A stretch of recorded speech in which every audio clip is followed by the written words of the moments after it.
Company. Dan, thanks for being with us this morning. Stocks plunging at open here. Are we going to continue to see this trend?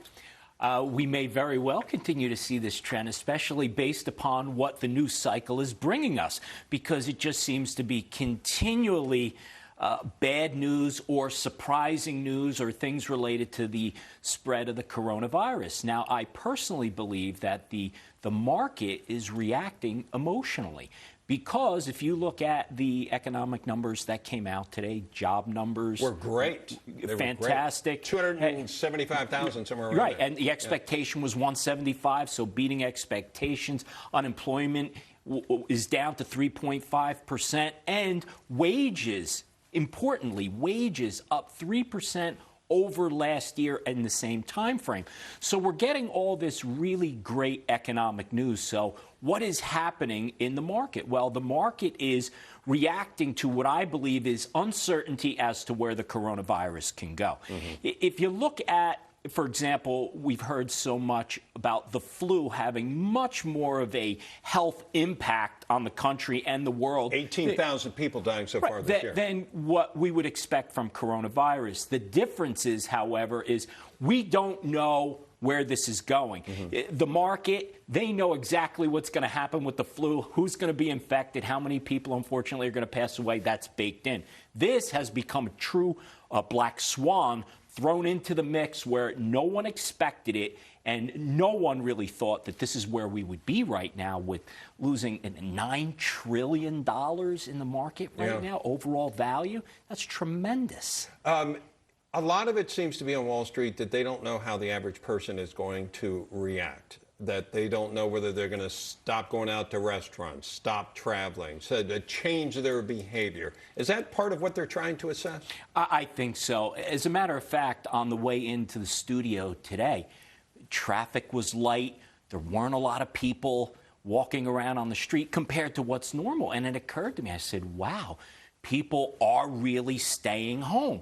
And then you look at what J.P. Morgan is doing, what they're calling Project Kennedy, right? 10% of their workforce staying home as a practice run, testing the system to see, hey, if we have to really have our workforce working from home, how will it work? Can we continue in business as usual? So, I mean, when you think about a company like J.P. Morgan doing that, that's a pretty serious signal, I think, to everyone. Yeah, there are a few companies that are testing that. Obviously, some businesses unable to do so. But the president wanting to send his reassurance to the American people last night at the town hall. He spoke on how things will probably settle down after a trade deal goes through with China. We want to play this for you and have you respond. When these trade deals kick in, and when the economy is the best economy we've ever had, it's nothing compared to what it's going to be when the trade deals kick in. But if you don't cut something in entitlements, you'll never really deal with the debt. We'll be cutting, but we're also going to have growth like you've never had before. So is the trade deal the solution? I don't think what the president said there was true. Okay, but I don't think that directly relates to what's going on in the stock market. I think they're two separate things. I think the stock market right now is absolutely reacting to what's going on with the coronavirus. I do believe that the trade deals are helpful. I do believe that they will help the economy. Let's remember, the economy and the market are two separate things, right? Yeah. Based on the economic report and where we see the market going, they're going in opposite directions. So we have to segregate that. However, it's the stock market that makes the news, and that's what people are following.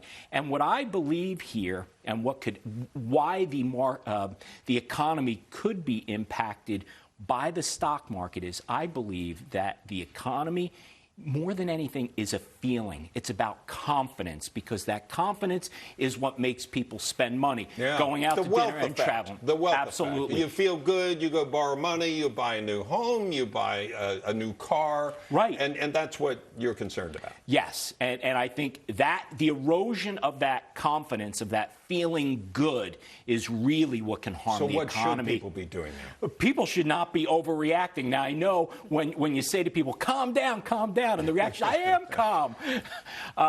But really, we just need to really look at this through a lens of reality.